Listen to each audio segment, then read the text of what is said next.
শখ কিংবা বিশেষ কোনো উপলক্ষ, স্বর্ণের অলংকারের কদর রয়েছে সব শ্রেণীর মানুষের কাছেই। তবে অলংকার কেনায় এতদিন ভ্যাট নিয়ে ছিল কিছু জটিলতা। প্রস্তাবিত বাজেটে সে জটিলতা দূর করার পাশাপাশি কর হারও কিছুটা কমিয়েছে সরকার। ৫% হারে ভ্যাট আরোপের পরিবর্তে প্রস্তাব করা হয়েছে ভরিতে ২৫০০ টাকা। অর্থাৎ স্বর্ণের দাম বাড়ুক বা কমুক, স্থির থাকবে ভ্যাটের অঙ্ক। আর উৎসে কর ৫% থেকে কমিয়ে প্রস্তাব করা হয়েছে ০.৫%। আগে ছিল 5%, তাতে আপনার প্রতি ভরিতে প্রায় ১০ থেকে ১২,০০০ টাকা ভ্যাট চলে আসতো। পাবলিকলি আসলে ভবিষ্যৎ হোক নিরাপদ, বিনিয়োগ হোক বিশ্বস্ত, আর আমার পছন্দ সল্ট বে।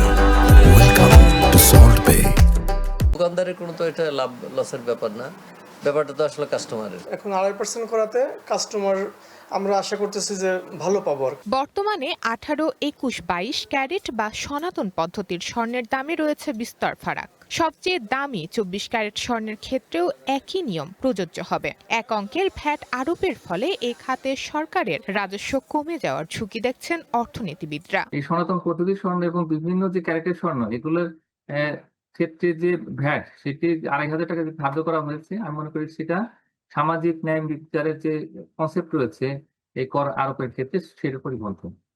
সুতরাং আমাদের বিভিন্ন যে আয় শ্রেণীর মানুষ, তাদের ভোগের উপরে ভিত্তি করে আসলে পণ্যের কর নির্ধারণ করতে হবে। তবে সরকারের দাবি, কর প্রশাসন সহজ করা, চোরাচালান কমিয়ে আনা, আনুষ্ঠানিক খাতে নিয়ে আসা এবং ব্যবসায়ীদের ভ্যাট দিতে উৎসাহী করতে সহায়ক হবে এই নীতি। ফলে বৈধ ব্যবসা বাড়লে বাড়বে রাজস্ব আয়। স্বর্ণ ও স্বর্ণালংকার সরবরাহে উৎস করের ৫% থেকে ০.৫% করা হয়েছে।